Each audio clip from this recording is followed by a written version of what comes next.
We got this article here talking about the Catra and what is the best edge retention here. And this is a really cool article that you've made here, Laren. Old news. This came out November 19th, it looks like. I have 4 articles on Catra, so I've written more than enough about it, I think. Right now, everybody's busy talking about hardness, and I'm real bored with hardness. I cannot watch all these YouTube videos about people talking about hardness over and over and over again. I am so tired. So, Laren, what is Catra? I mean, people, they don't know what Catra is. I think a lot of the knife geeks or whatnot, they're like, oh, well, the only real edge testing is Catra testing. But this isn't really something that people can like get their hands on and use, right? I mean, what is Catra? Yeah, the Catra test is very expensive. So it's almost only knife companies that have them, and not every knife company has one. So it's a standardized test. It has like this rigged up thing, this machine, you stick a knife in there. There's like standardized cardstock that it uses. And there's silica in there, silicon dioxide or sand. There's 5% of it. And it goes through a 60 cut cycle, or it's not really 60 cuts, it's like 60 cycles. So it's a draw, and then you go the other direction also, and that counts as 1. So it does that under a fixed load against the knife, and it measures how much of the cardstock it's cutting in each of those cycles. And then at the end, it tallies up the total amount that was cut, and then that is the score that the knife got. Now, some people confuse steel testing and knife testing. So, you can have a single steel and even heat treat it exactly the same way with some ultra heat treatment. But 2 different knives will test very differently because they'll be sharpened differently, or they'll have different edge geometry. You can make any steel be really bad or pretty dang good depending on the knife that it's in. So Laren, just real quick, I mean, we're talking to people that probably don't even know what the hell this Catra thing is. We just now saw what this machine can do. So what does that tell me as far as, okay, I got a knife here. It did such and such in Catra. What does that mean for me? Does that mean I'm going to get that many cuts with my knife because it did that on Catra? Or how are we supposed to use the Catra information? Well, like any test, it's relative. So, if one knife got 200 millimeters cut and another got 400 millimeter, that means the one that cut longer can do more slicing cuts. There are some caveats to that. Like if you're doing a certain type of cutting that is likely to lead to chipping or rolling, then the slicing edge retention Catra test is not going to correlate well with that. But if you're doing a true slicing cut and it is wearing through like abrasive type wear, the Catra test is going to tell you how it does relative to other knives. And if you're comparing all the same knife in different steels, then you can compare different steels and heat treatments for what they are capable of doing. Because it's funny we have to bring this up because, people, when they look at a test like Catra or whatnot, either they're like, oh, wow, that's amazing, so I'm going to get this many cuts out of my knife. Or they're like, oh, that doesn't show me anything, because it's not showing with the human hand in real world, all this stuff. But really what you just explained there beautifully was that, well, what it tells you is it compares 2 different things. So you know how relatively, okay, this will cut longer than this by this much. And then that's what it does. It takes out a lot of the variables so that you can rule out things as far as, okay, this will cut longer with slicing. Yeah, and I do have an article where I took various reported rope cutting tests, like Centric Canada is one of them that Pete does. And the correlation is really good between Catra and rope cutting. You can read that article to find out why I feel that way. So Catra is a good predictor of rope slicing edge retention and many other types of cutting, even with a human hand. So I think the Catra is a good test in general. I like it. So, it's quantitative data. It's not as affected by some other variables introduced with human testing. But it's not foolproof. If you put a bad edge on there and run it through Catra, it's going to give you a bad result. So, sharpening is still a major factor in the testing. And, any individual test could be misleading. You want to do multiple tests and draw conclusions through a broader data set like I have here, rather than just, one test comparing one knife to another. So what you have going on through the rest of this article is you talk about the factors that basically are making the knife cut longer on the Catra. And this next section you have right here, carbides. What the heck are these? Yeah, well, I have a whole new article about carbides explaining what they are and blah blah blah blah. One of There's my favorite, man. Yeah, I've been asking for that one for a year, so I was really stoked on that one. But you you talk a skipped lot about carbides here too. yeah, you skipped over number one though, hardness. So we'll add Oh, some hardness okay. talk for Here we everyone go. that's not tired of it. So That's right. harder steels have better resistance to wear. So if it's harder, you can't scratch or abrade it as easily. And that Who'd have thunk it? also, yeah, it also works with slicing edge retention because it'll wear away that edge. If it's really thin or really soft, you can get rolling even on a Catra test. But if it's purely wear in your cutting operation, then it's mostly about how hardness contributes to wear resistance. So yeah, that's probably as much as we need to say about hardness. For most knives, if you increase by 1 Rockwell, you get between around like 5% or so better. Well, you have a calculator that we'll get to once we touch up on all this stuff, and we can kind of All play right, around with all that, right. I won't skip ahead. Okay, so right? and there's a bunch of different carbide types. So anyone who's paying attention to knife steels knows that the ones that are called super steels a lot are high in vanadium. So vanadium carbides are higher in hardness, so that makes them contribute more to wear resistance. So here we have a hardness chart for different types of carbides. So VC is vanadium carbide, and that's over here almost to 3,000 Vickers, which is a unit of hardness. And another hard one is tungsten carbide, which isn't in that many knife steels. Niobium carbide, titanium carbide. So those are the really hard ones. But there's other common types like CR7C3, CR23C6. Those are chromium carbides. And to back up again, carbides are just a compound between carbon and another element. So Yeah, very hard bonding. So this is pretty intimidating for a new person to look at. They see all this key over here. It's just got letters and numbers, and they're just like, oh my God, what does any of that mean? It just seems like it's all random, but there is a pattern to all this different stuff over here on the left, isn't there?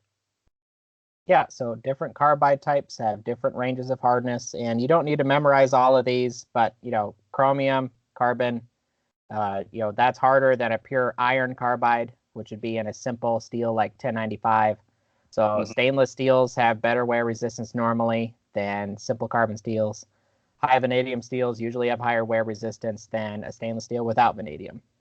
So you can't necessarily just look at a composition and say, oh, this one's going to have more of this carbide or that carbide. It's a little more complex than that. But within this article and my part 2, I have a table that shows the amount and type of carbide in a whole range of knife steels, probably most of them that exist. And so you can see easily which carbides they have. So this graph we're looking at here, the things of the furthest to the right are going to be the hardest, right? What's this outlier that we see on the furthest to the right? Is that one just WC or? That is W2C, and that's mostly a distraction for this discussion since there aren't any knife steels with a whole bunch of W2C. Okay. So okay, but they isolate it by itself and put it into for things like tungsten carbide type materials, right? Okay. Yeah. So to keep things simple, vanadium carbides are harder than chromium carbides or harder than iron carbides. That's where I would generalize things. Ooh. All right. We'll have to have another discussion about carbides. It's a lot of fun to talk about. I know you're just like, oh God, carbides. I just love geeking out on the carbides. So what do we got going on here? Look at this. We can talk about them all day. Just we got to stay focused for this discussion. Yeah, we got to stay focused, man. Carbide volume fraction. So you can have really hard carbides, but if there's not very many of them, it's still not going to have super ultra edge retention. So the amount also matters. So here I have a micrograph of ABL. It's got like 5-6% chromium carbide versus CPM 154 that has like 17%. And so you can see in ABL, there's all these tiny little white dots, and there's not a lot of carbide really, where the CPM 154, they are larger and more numerous. So more carbide, better edge retention. And then also, I mean, people are looking at these two things, and the first thing they can see is a size difference between these two things. And the larger carbides will be a little bit more wear resistant on Catra? Could we make a conclusion? No, I wouldn't generalize that. So in normal abrasion resistance testing, usually larger carbides are more effective. In edge retention testing, we're talking about a very small volume of an edge. And in comparisons between 154 cm, which is a conventionally processed stainless steel, versus CPM 154, which is the same steel, powder metallurgy with smaller carbides, they perform basically identically. So I think in general, with edge retention testing, carbide size does not factor in that much. There are some potential cases where that is not true, but in everything I've seen, it is. Okay. And that was the next section, carbide size. So I think we already said enough about that. Predicting what we're going to discuss next. Okay, next is edge geometry. So I'm showing a range of different angles. You see this 20 degree is taller than the others. It's because the thickness behind the edge is the same. So the more acute the sharpening is, the taller your secondary bevel will be. Well, it depends on if you call it primary or secondary. There's no yeah, so basically what Laren's talking about here, guys, is if you looked at the bevel will be wider. This is the actual bevel, the thing that's actually laid down on the stone and sharpened, not the grind itself. But yeah, look at that, huh? The same angle has to be a lot wider for the lower angle geometry. Yeah, and so this is 154 cm edge angle versus total cards cut on Catra. And so if you have 56 degree angle, which is 28 per side, it's very obtuse and doesn't cut very long. And if you have 20 degrees, 10 degrees per side, then it's cutting 1,000 millimeters on that Catra test. So all the way from like 100 to 1,000 by dropping your edge angle. So, and this is really important actually right here. I just got to jump in here and say that because this is a most significant factor for what makes the knife perform the best is for cutting retention is that angle. Just dropping that angle down like that. This is the same steel, same heat treat, same behind the edge geometry. And look at that. Boom. Popped way up there. Yeah, literally 10 times better. So yeah, if you're not doing crazy tasks that are going to lead the edge to chip or roll, just sharpen to a more acute angle and you will cut much longer and the knife will cut much better. So even if you sharpen it exactly the same, if it's more acute, it will cut better. So that is called cutting ability, which is another thing we're not going to talk about that much. The other factor is the thickness behind the edge. So here is all 34 degrees, but with different thicknesses behind the edge. So our bevel's getting smaller now. So you get a smaller thickness behind the edge, even at the same angle, that will improve your cutting ability some and your edge retention some. Now, the Catra does not show thickness behind the edge that much. Sean has some theories why, but even with Catra, there is a noticeable change. You go thinner behind the edge, even at the same angle, it will cut longer. Yeah, I mean, if you go back up to that video, they were showing that how the cards were being cut. They were able to cut and then fall off to the other side, so it wasn't able to wedge in there. So supposedly, the Catra people were saying that, oh, we rule out behind the edge thickness. Now, I do agree with you though, Laren, that yeah, I mean, the behind the edge thickness does play a role because you could also it's easier to hit a lower edge angle if your behind the edge thickness is much slimmer. You don't have as much bevel to contact on the stone, and so I feel like the bevels get so big, just sharpening becomes more challenging. Yeah, it's a lot more of a chore. So behind the edge thickness, I mean, yeah, I mean, I'll make knives behind the edge thickness super slim for that reason. You know, even though I know that the edge angle is the most significant factor. I mean, behind the edge thickness, I like to have that nice and slim. Yeah. So this is showing sharpness, basically. So we were discussing cutting ability. Thinner, more acute, has better cutting ability. That's kind of independent of sharpness. Though if it's dull, the cutting ability is also reduced. So here is a sharp knife. You know, it looks like a triangle, like it's ready to cut something with that super thin edge right there. And after you do a bunch of cutting, then it's rounded like this. So the edge width or the apex width is increasing as it's getting more dull. It's looking rounder. Just looking at it, you can tell that's not going to cut as good. Yeah, it's wearing So down, but if you were thinner to begin with, then it rounds down to something a little bit thinner than if it was thicker, right? yeah, so I mean, these are really basic things, but sometimes visualizing them like this is just helpful in understanding some of the basic concepts. You know what's interesting though? I mean, I talked to this old timer, and 30 years ago, I mean, the consensus was that you had to go thicker in angle for more edge holding. And I feel like one of the reasons why that was is because the steels back then were a lot softer. And so now we have a lot harder steels these days that we can use. And so you can actually take advantage of them and go lower on the angle and have the harder microstructure actually support it like scaffolding to give you that higher performance edge that you couldn't get maybe 30 years ago when everything was like 52, 57 HRC kind of stuff, you know? Yeah, they didn't know what they were doing back then. Okay, so a major knife company with a Catra tester sent me a big data set. These are the steels that were in the data set. There were a whole bunch of them. There was hardness between 46 and 69 Rockwell, edge angles from 20 to 61 degrees. And yeah, there was just a lot of data that I had to sift through. It was all on printouts. So Laren, this is like a fat book, right? I mean, how many years of data was this, would you say? Do I say in here? I don't remember. At least like 10 years, if not longer. Damn, man. That's a lot of data. Yeah, it could have been 15 years. So yeah, it was just a big stack of paper. I had to type it in all manually. And so that was a big process all itself. Yeah, man.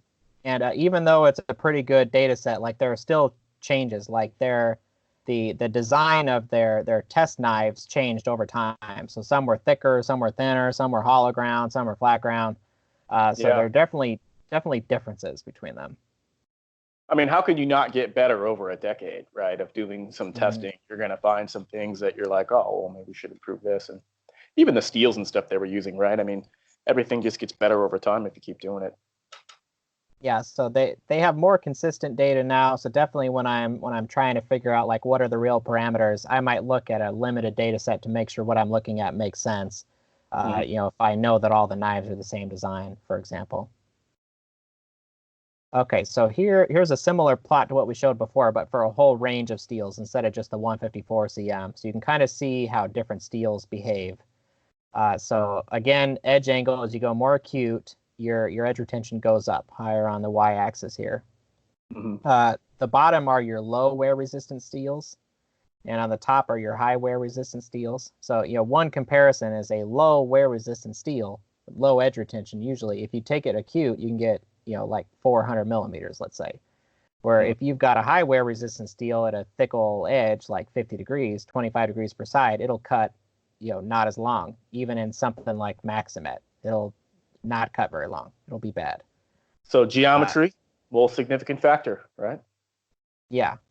But you can also see if you take a high wear resistant steel down to 20-something degrees, you're talking over 1,000 millimeters on that test. Where with a low wear resistant steel, you're topping out at like 400. You have to go even lower angle, which might be unrealistic. So there's definitely an effect of steel. It's not all how you're sharpening it or your edge geometry. I just want to pause on this for a little bit and just kind of discuss it. What people are going to draw from this is, okay, I need to lay down all of my edges flat on a stone and get them like all down to 5 degrees per side and go out and use them. And the thing is that you can't always do that with all these different knives, with all the different uses that they're made for. And it comes down to the user too. Like if you're a little bit more clumsy with your knife and you're not aware of what your edge is like banging around on and stuff like that, yeah, the lower edge geometry is going to be more prone to breaking and chipping and rolling and things of that nature. So yeah, and if you're seeing chipping or rolling, then go a little more obtuse. You can experiment until you find something that you like. You're probably not going to break the knife in half. Goldilocks, right? Not too hot, not too cold. It's custom for every person that uses their knife. That's why sharpening is a really important skill to have if you really want to be pushing the limits of your knife performance. Yeah, you don't want to get too focused on one test either. Like I see people commenting on YouTube videos like where they do a rope cutting test. And they're like, oh, that one didn't do very good. What a piece of junk. And like, well, maybe it wasn't designed for cutting rope. So one test isn't everything. For example, one major design tension is toughness versus edge retention. So normally you can't increase both at the same time, or it's very difficult to do so. So, a chopping knife is probably not going to do that well on a rope cutting test, and that doesn't mean that it's a bad knife. Yep, just have to connect all the dots. People just get real tunnel vision on a lot of different stuff. So what do we got going on here? Microstructure fractures, is that what that says? Or features, there we go. Features. We're not fracturing the microstructure yet.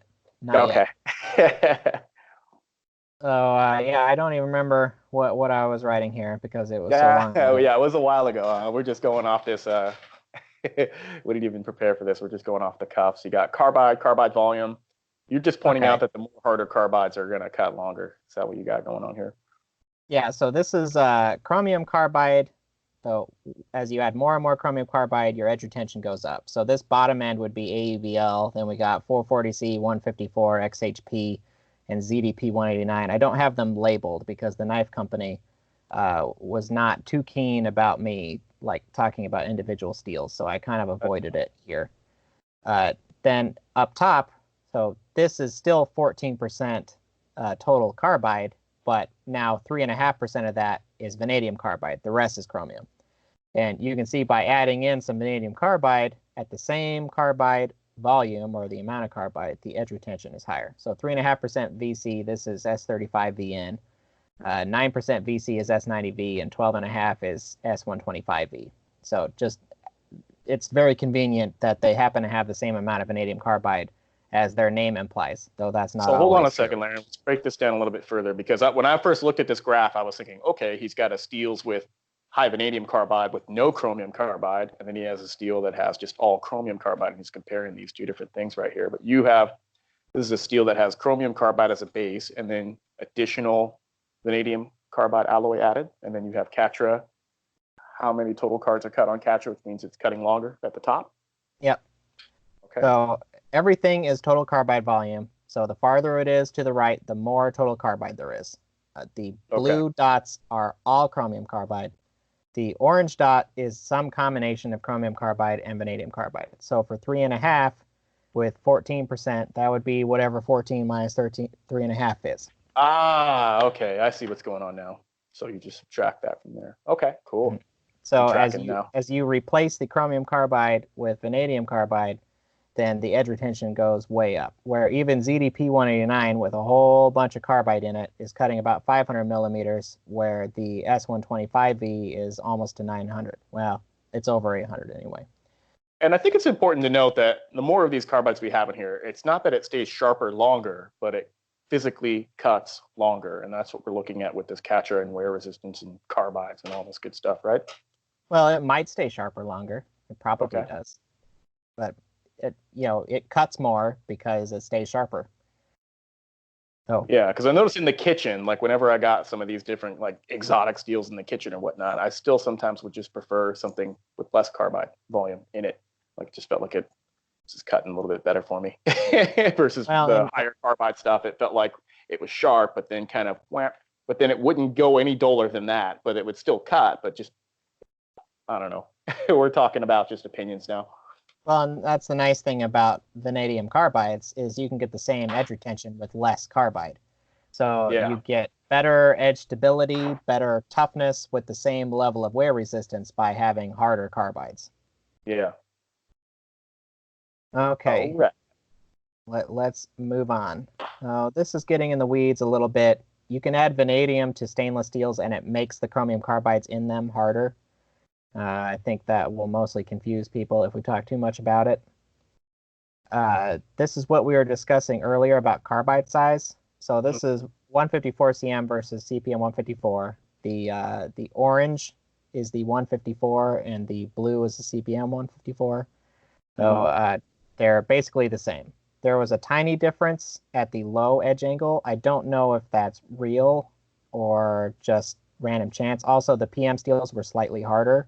And I think that may explain better what the difference was, but it's a pretty small difference. It's not like you did powder metallurgy and it was twice as good or vice versa.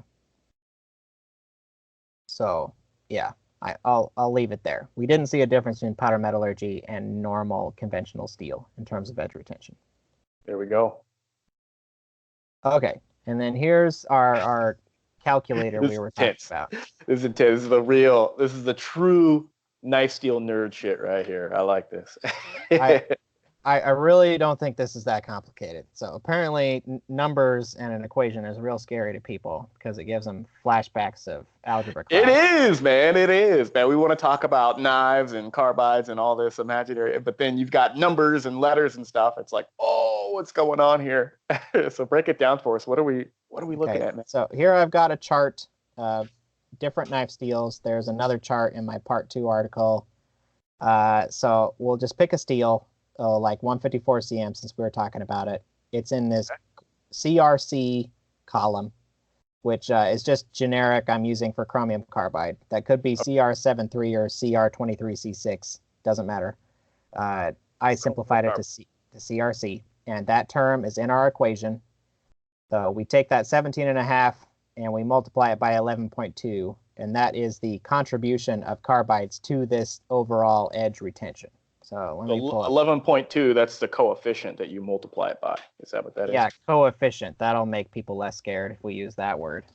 Okay. Yeah. All right. Because, yeah, it is important. It is important for people to be able to see this. And we'll pull up a spreadsheet. Because what's fun is that you can like interchange the number, and then people could see how that total millimeters like jumps and lowers when it comes to edge angle. They can see boom, boom, boom. It goes higher. All right. Hardness. We won't be lazy. Yeah, because this is important, because I get asked this question all the time, like, because we have that AEBL at 65, you know what I mean? It didn't make it Maximat by having it at 65. It was still AEBL,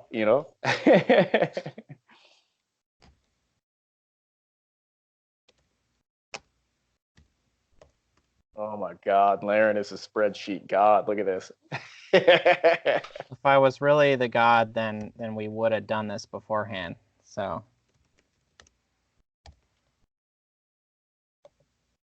all right, what were our coefficients? 15.8. 15.8, minus 17, 17.8, 17.8, and then 11.2.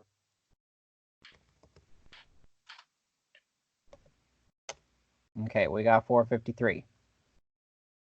My God. All right, so what would happen? So this is CPM 154, right? What would happen if we had, oh Jesus, we got the hardest CPM 154 ever? What would you say that would be? Would that be 65 Okay. HRC? Yeah, we'll do 65. That's about as hard as it gets. You might be able to get 65.5. Don't send me emails about how you got it harder. I don't care. 65, man. I mean, that's really pushing it. I mean, 64 is a little more realistic, but 65, oh, mind blistering, 65. What was the difference? So that went from 453 up to 532.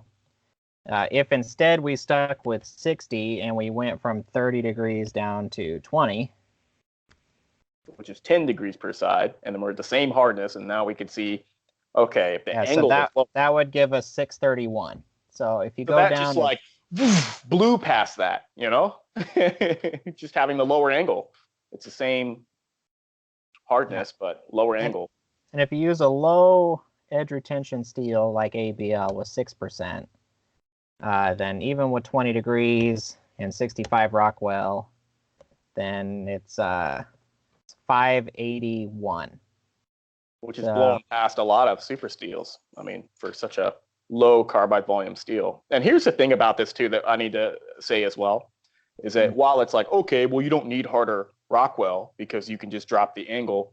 These two things are they're inseparable, because with the higher Rockwell, you can have the lower angle. It'll have the strength to actually support the edge versus rolling over all the time. It'll have a higher yield. So it'll actually hold an edge longer. So the two things, they kind of rely on each other, like that's why I wanted this ABL super hard. Like you have it here at 65, you do that stuff 65 for me. And yeah, I will drop it 10 degrees per side and it will do this type of cutting right here, because those two things, they rely on each other. Yeah, and then if we do something really insane, like we do 67 Rockwell, 10 degrees per side, and we do 15V, which has 23% vanadium carbide, then I need to add in my vanadium carbide coefficient, which is 26.2, right? Yep, 26.2. Okay, so then we'd be 1148. So Woo! it'd be Blistering. twice everything else we were talking about. So yeah, those are some simple example calculations of how you use this table here, along with an edge angle and a hardness. So not that Yeah, hard I to mean, use. get to it. I mean, it's a ton of fun when you have this equation. You could sit here and geek out on all these different steels instead of always having to ask somebody, "Hey, like, how does this steel compare to this?" It's always nice to see in real world how things, yeah, stack up because there's a lot more factors than we have in this regression. But still, if you just wanted to know in a sandbox, how do these things stack up to each other? That's pretty cool, man. I like it. Yeah, and if you want to know what steel has the best edge retention, it is Rex 121. So there you go. The king. Everything you wanted to know is now answered. Oh, Which is horrific to work with, by the way. That's got to be like the most challenging material I've ever worked with in my life. It laughs at my belts. You know, the belt cost really adds up, especially if you're actually trying to give it that thin geometry. Because I feel like what a lot of people can do is they'll give you a really fancy steel, and then they won't grind it super thin. They'll just be like, "Well, you got the steel," and the reason why they won't grind it super thin is because it costs a lot of money to grind something super thin. You know. oh I know. no, apparently I have to restart an update. Oh, okay. I So I think guess I we'll end think the we'll video here. ignore that for now. Oh, you got it in. You feeling froggy? You ready to go for two? No, no, we're just gonna say that there is a number two where Okay. I talk about fancier things like what happens to the edge as it wears down, All right. how those carbides affect things. What else is in here? There's some hardness plots from experimental data. The initial edge wear was really confusing me on Catra, so I had to solve what that was all about. So don't worry, I figured that out for you. You just got to come read this article. And oh, there's some good stuff in here. I forgot about some of this. That's another like what 30-minute video to talk about all this different stuff, eh? Yeah, too much. Okay. Serrated edges versus plain edges. That's in here. Well, And serrated obviously cuts longer. I mean, we can make that conclusion. Then you added some more. hey, This is really important right no here. spoilers for part two, Sean. They're gonna have to wait All part right, two. okay. And then can Catra predict rope cutting performance? We were talking about that earlier. Yeah. Oh, also showed the effective thickness behind the edge in here, which showed up a little more in some rope cutting tests than it did in Catra. So yeah, go check out those articles. They're good ones. And yeah, anything else we need to cover before we wrap it up, Sean? I think that's pretty much good to go. I mean, what you do with this is you could see with wear resistance how long a knife will cut with endurance, and that's basically what I use this for when I make my knives. Is when I'm using something like Rex 121, I know that when I make that knife, it's going to cut a really, really long time. When I use something like a ABL, I realize it's not going to cut as long, but it has other advantages to the Rex 121. It'll be a little bit more stable, easier to sharpen. And well, like I was talking about earlier with the kitchen knife stuff, you know, I'd rather have a knife in ABL in the kitchen than I would Rex 121. Yeah, you can read my article on edge stability, which is a term that Roman Landis likes. And he talks all about how the lower carbide, tougher steels will take sharper edges and hold a sharp edge better, even if its total edge retention isn't as good. So there are preferences and pros and cons to almost everything. There's not clear-cut answers. You know, just use Rex 121 and your knife will be better. Doesn't work like that. It's a lot more beautifully complex and wonderful than that. And luckily it is, because otherwise we'd be bored and we wouldn't even be talking about it at this level. We'd just be like, who cares? Yeah, I mean, it's complex, but it's also simple. Well, thank you, Laren. Thanks for breaking down this article with us, man. We'll have to do another one of these when you're up for it. And thanks, guys, for tuning in. Talk to you guys later. Yeah, bye, Sean. Later, Laren.